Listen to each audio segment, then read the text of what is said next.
अल्हम्दुलिल्लाहि रब्बिल आलमीन, अस्सलातु वस्सलामु अला रसूलिहिल करीम। अस्सलामु अलैकुम नाज़रीन इकराम। इस्लामिक लॉ ऑफ इनहेरिटेंस का ये एपिसोड नंबर 26 है। वुमेन इनहेरिटेंस का पार्ट डी। टॉपिक है women inherit but men get excluded. हम 4 केसेस डिस्कस कर रहे हैं मौलाना खालिद सैफुल्लाह रहमानी साहब के एक आर्टिकल के सिलसिले में। ये 4th केस है जिसमें खवातीन तो मीरास पाती हैं, लेकिन अगर वही पोजीशन पर मर्द हजरात हों तो एक्सक्लूड हो जाते हैं, यानी हाइड हो जाते हैं, महजूब हो जाते हैं।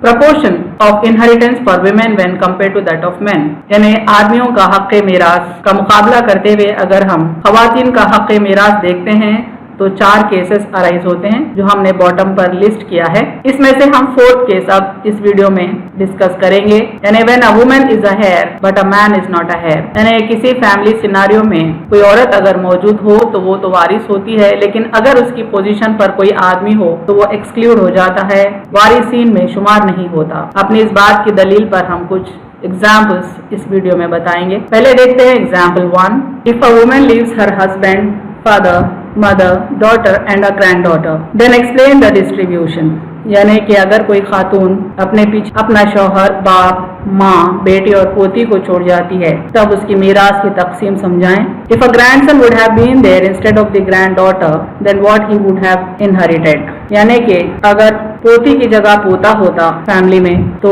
उसको कितनी मीरास मिलती। सोल्यूशन 1 देखें। Case A and B both have got their sum more than unity has the doctrine of आउल इज एप्लीकेबल, यानी केस ए और केस बी दोनों में भी शेयर्स के शेयर्स को जब हम सम अप करेंगे तो टोटल मोर देन यूनिटी होता है। तो डॉक्ट्रिन ऑफ आउल अप्लाई करते हैं इस तरह से कि हस्बैंड का शेयर डिस्टर्ब न हो और बाकी के शेयर्स उनके परसेंटेजेस के हिसाब से रिड्यूस हो जाएं, इस तरह के टोटल यूनिटी बन जाए। तो केस ए पे तवज्जो करते हैं। हस्बैंड का हक होगा 1/4 क्योंकि मरने वाली को औलाद है और उसी वजह से माँ का हक होगा 1/6 और बाप का हक होगा 1/6। एक डॉटर है यानी एक बेटी है तो हक बनेगा half of the total assets, और साथ में एक पोती है तो पोती को 1/6 हिस्सा देते हैं, इस तरह से कि बेटी और पोती का हिस्सा टोटल 2/3 हो जाए। लेफ्ट के पाई डायग्राम को देखें। केस ए का है ये। हस्बैंड का शेयर अनडिस्टर्ब्ड है लेकिन बाकी के जो शेयर्स हैं वो रिड्यूस हुए हैं। डॉटर का शेयर बन गया है डॉक्ट्रिन ऑफ आउल अप्लाई करने के सबब 37.5%। दूसरा से ग्रैंड डॉटर का परसेंटेज हुआ 12.5 और फादर 12.5% हासिल करेगा और मदर 12.5% मीरास का हासिल करेगी। केस बी देखें। केस बी में तमाम शेयर्स जूं के तू रहेंगे, अलबत्ता ग्रैंड डॉटर की जगह ग्रैंड सन रहेगा। तो इसमें भी हस्बैंड का शेयर 1/4 होगा बेटी की मौजूदगी के सबब, और माँ का हक 1/6 और फादर का हक 1/6 और डॉटर का हक होगा 1/2। ग्रैंड सन यहाँ पर एक्सक्लूड हो जाएगा क्योंकि हदीस में इंस्ट्रक्शन है कि बेटी के साथ एक पोती हो तो दोनों का हक 2/3 हो जाए। इस हदीस को हमने आगे के स्लाइड में डिस्कस किया है। उस हदीस में ग्रैंड सन का कोई जिक्र नहीं आता, इसीलिए ग्रैंड सन हाइड हो जाएगा, एक्सक्लूड हो जाएगा और इस तरह का पाई डायग्राम बनेगा। देखें केस बी में हस्बैंड का शेयर तो 25% है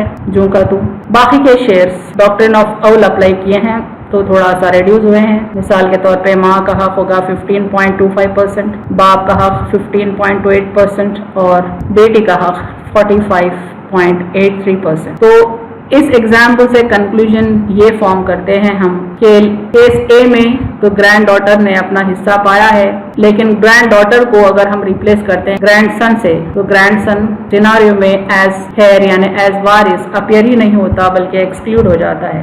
share of the grand daughter के सिलसिले में इस हदीस को देखते हुए हम आगे बढ़ेंगे। A tradition of Prophet Muhammad sallallahu alaihi wasallam about the share of the granddaughter says 1/2 is for the daughter and 1/6 is for the son's daughter, यानी जब एक ही बेटी हो तो उसका हिस्सा होगा हाफ और अगर एक पोती हो साथ में तो उसका हिस्सा होगा 1/6। That is both shares make 2/3 of the total property, यानी दोनों के शेयर्स को सम अप करेंगे तो टोटल प्रॉपर्टी यानी टोटल एसेट्स का 2/3 हो जाए and the rest is for the sister. अगर इस सिनारियो में फिर एक सिस्टर भी हो तो रेसिडियरी सिस्टर बन जाएगी। फोकस यहाँ पे हदीस के के अपर पार्ट को हम कर रहे हैं, चूंकि इस एग्जाम्पल 1 में हमने देखा कि एक बेटी के साथ एक पोती है, लिहाजा बेटी का हक हाफ और पोती का हक 1/6 हमने किया ताकि टोटल सम 2/3 हो जाए। अब फोकस करते हैं एग्जाम्पल 2 पर। A woman leaves husband, full sister and a consanguine sister and then the consanguine sister inherits what proportion, यानी एक खातून अपने पीछे अपना शौहर, अपनी हकीकी बहन और साथ में बाप शरीक बहन छोड़ जाती है, तो बाप शरीक बहन का हक मीरास में कितना होगा? If a consanguine brother would have been there instead of a consanguine sister then he would have inherit how much, यानी अगर बाप शरीक बहन की जगह बाप शरीक भाई होता तो उसका मीरास में कितना हक होता? In case A the some is above unity, यानी केस ए में सारे शेयर्स के शेयर्स अगर हम सम करें तो टोटल अबव यूनिटी होता है, इसलिए डॉक्ट्रिन ऑफ औल अप्लाई करेंगे। केस ए की तफसील देखें यहाँ पर। The full sister inherits half, चूंकि एक ही फुल सिस्टर है इसलिए उसको हाफ दे देंगे। द कंसंजाइन सिस्टर इनहेरिट्स 1/6, और यहाँ भी एक कंसंजाइन सिस्टर है फुल सिस्टर के साथ, तो उसको 1/6 दे देंगे, इस तरह से कि 2/3 ऑफ वुमेन कंप्लीट हो जाए। और हस्बैंड को औलाद नहीं होने के सबब हाफ मिलेगा टोटल मीरास का। लेकिन चूंकि हम डॉक्टर ऑफ औल अप्लाई कर रहे हैं केस ए पर, तो पाई डायग्राम देखें, हस्बैंड का शेयर अनडिस्टर्ब रहेगा डॉक्ट्रिन ऑफ औल में। अलबत्ता फुल सिस्टर और कंसंजाइन सिस्टर के शेयर्स उनके परसेंटेजेस के हिसाब से इस तरह से रिड्यूस हो जाएंगे कि टोटल शेयर्स यूनिटी हो जाएं। यहाँ पर फुल सिस्टर का हक बना है अप्रॉक्सीमेटली 37% और कंसंजाइन सिस्टर का हक बना है अप्रॉक्सीमेटली 13%। केस बी में हमको कहा गया कि कंसंजाइन सिस्टर की जगह कंसंजाइन ब्रदर अगर हो तो मीरास कैसे तकसीम होगी। याद रखें कंसंजाइन ब्रदर यहाँ पर अपीयर नहीं होगा बल्कि वो एक्सक्लूड हो जाएगा, चूंकि कंसंजाइन ब्रदर फुल सिस्टर के साथ टीम नहीं फॉर्म करता है। वो एक्सक्लूड होने पर केस बी का पाई डायग्राम इस तरह से बनेगा। राइट पर देखें, हस्बैंड को 50% शेयर मुकर्रर है और सिस्टर 50% शेयर हासिल कर लेगी क्योंकि कंसंजाइन ब्रदर यहाँ पर एक्सक्लूड हो चुका है।